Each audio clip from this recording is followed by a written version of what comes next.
Universal gravitational constant जी, इसकी value है 6.67 Newton tens power -11. This value is constant. It is gravitational force of attraction between two bodies. Cavendish was first scientist who performed this experiment. Newton's statement: every body in this universe attract each other with a force which is directly proportional to the product of masses and inversely proportional to the square of distance between them. ये law हम पहले पढ़ चुके हैं, ठीक है।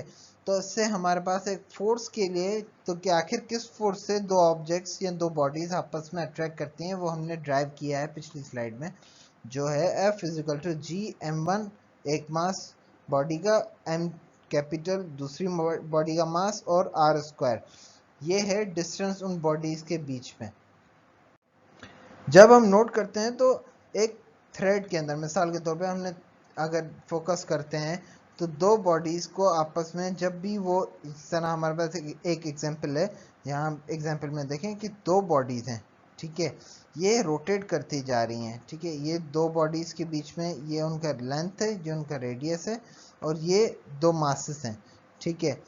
तो आपस में जब फोर्स ऑफ अट्रैक्शन होती है तो उसी की वजह से ये सर्किल में रोटेट भी कर रही हैं। तो जब रोटेशन हो रही है तो ज़ाहिर है कोई ना कोई एक थीटा या एक एंगल हो रहा होगा जिसकी वजह से रोटेशन हो रही है।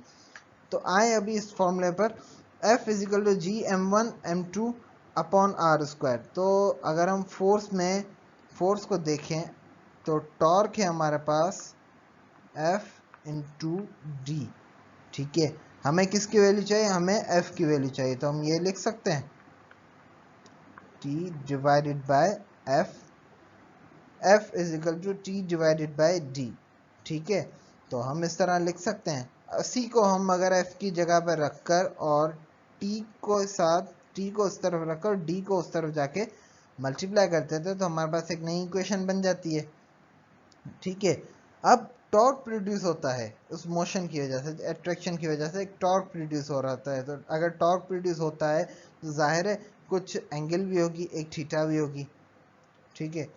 थीटा होता है डायरेक्टली प्रोपोर्शनल। अगर जितनी भी ज़्यादा हम उसके अंदर एक थ्रेड में, हम अभी एक एग्जांपल थोड़ी सी शॉर्टकट आपके आसानी है आपके समझने के लिए लेते हैं।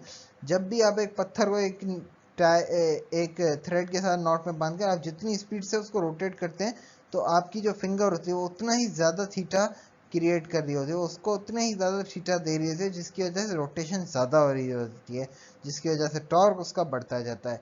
सिमिलर बात आप यहाँ पर लेकर आए तो डायरेक्टली प्रोपोर्शनल होता है किसके? एंगल के, किसके? थीटा के। तो टॉर्क बढ़ता जाता है। अब हमें प्रोपोर्शनलिटी की साइन खत्म करनी है, तो खत्म करने के लिए एक तो हम इक्वल टू लगाते हैं, दूसरा एक फिक्स क्वांटिटी के साथ मल्टीप्लाई करते हैं, और इधर हम मल्टीप्लाई करेंगे किसके साथ? सी के साथ। सी जो है वो प्रोपोर्शनलिटी कांस्टेंट वैल्यू है। ये डिपेंड करता है नेचर ऑफ मटेरियल पे कि आखिर जो दो ऑब्जेक्ट्स हैं उनका मटेरियल क्या है या उनकी नेचर क्या है। तो सब जब हम सी के साथ मल्टीप्लाई करते हैं तो हमारे पास इक्वेशन बनती है G small M capital M divide by R square into D is equal to C theta. और फिर अगर हम इसको जी की वैल्यू मालूम करने के लिए सॉल्व करें तो हमारे पास इक्वेशन बन जाती है आपके सामने लिखे हुए, G is equal to R square upon C, G is equal to R square C theta D M और M capital. Mass of earth का आखिर मास कितना है? आप अपने आप को खुद एक मिनट के लिए सपोज कर लें कि आप अर्थ के ऊपर इस पॉइंट पर खड़े हैं, ठीक है, ये आपकी पूरी अर्थ है, ठीक है। तो आपके और अर्थ के बीच में जो बॉडी है उनके बीच में एक फोर्स ऑफ अट्रैक्शन होगी।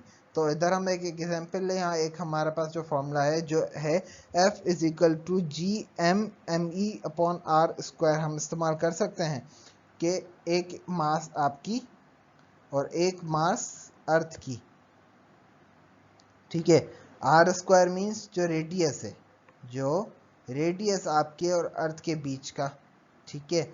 हम इसको सॉल्व करते हैं। एफ क्या है? एफ एक फोर्स है, और वेट क्या है? वेट भी एक फोर्स है, ठीक है। तो हम वेट को कन्वर्ट कर सकते हैं किसमें? एम जी में, जिस तरह इधर किया है, ठीक है। फिर जो स्मॉल एम है और जो कैपिटल एम है ये दोनों आपस में कैंसिल हो जाते हैं, क्योंकि ये जो वेट है ये आपकी बॉडी का है, ठीक है, जो किस पर है? जो अर्थ पर है। तो इससे हम हमारे पास जो इक्वेशन बचती है वो क्या है, वो जी है, G is equal to capital G M E upon are square. अब जी की वैल्यू कैपिटल की तो हमें मालूम है, ठीक है, आर स्क्वायर की वैल्यू भी हमें मालूम है, और जी हमारे पास स्मॉल वाला भी कांस्टेंट है। तो और हमें वैल्यू आखिर मालूम किसकी करनी है, हमें करनी है एम ई की। तो हम एक इक्वेशन को अरेंज कर देते हैं, ठीक है। इस तरह जो कॉन्स्टेंट्स हैं जो हमें मालूम है वो उनकी वैल्यूज हम पुट करते हैं, जिस तरह तीनों वैल्यूज इधर लिखी हुई हैं। जब पुट कर आप एस्टिमेटेड आंसर या एक एस्टिमेटेड वैल्यू मिलती है, वो क्या है 5.98 इंटू 10⁻24 kg। ये मास है किसका, हमारी ओवरऑल अर्थ का। ये एक एक्सपेक्टेड मास है जिसको हम राउंड ऑफ कर 6 इंटू 10⁻24 लिख सकते हैं। आपका शुक्रिया। आपको अभी भी कोई भी हमसे सवाल पूछना हो तो हमारी ईमेल एड्रेस गिवन है और हमारा व्हाट्सएप नंबर भी गिवन है।